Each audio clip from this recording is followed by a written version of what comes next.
Welcome back to my another video, and in this video I'll be reading chapter 8 of Ncert class 11th biology, Cell, the unit of life. Let's start. When you look around, you see both living and non-living things. You must have wondered and asked yourself what it is that make an organism living, or what it is that an inanimate thing does not have, which a living thing has. The answer to this is the presence of the basic unit of life, the cell, in all living organisms. All organisms are composed of cells. Some are composed of a single cell and are called unicellular organisms, while others, like us, composed of many cells, are called multicellular organisms. What is cell? Unicellular organisms are capable of independent existence and performing the essential functions of life. Anything less than a complete structure of a cell does not ensure independent living. Hence, cell is the fundamental structural and functional unit of all living organisms. Anton von Leeuwenhoek first saw and described a live cell. Robert Brown later discovered the nucleus. The invention of the microscope and its improvement, leading to the electron microscope, revealed all the structural details of the cell. Cell theory.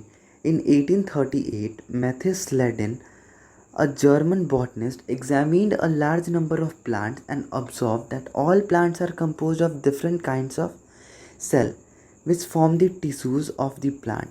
At about the same time, Theodore Swan, 1838, a British zoologist, studied different types of animal cells and reported that cell had a thin outer layer which is today known as the plasma membrane.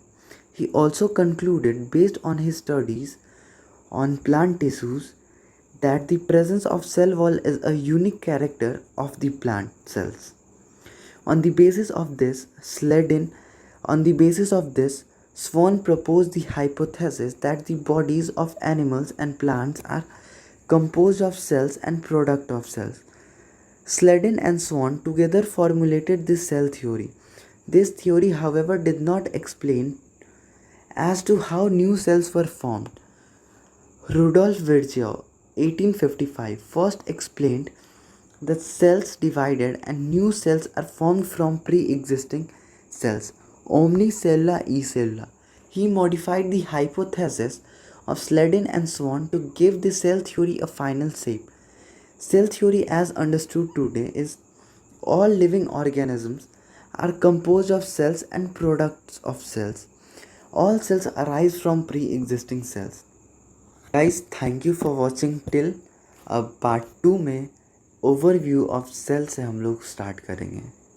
अगर video अच्छा लगा हो तो like कर दीजिए, subscribe कर दीजिए, और अगर आपको इस वीडियो से हेल्प मिलता है तो पार्ट 2 को ज़रूर देखिए.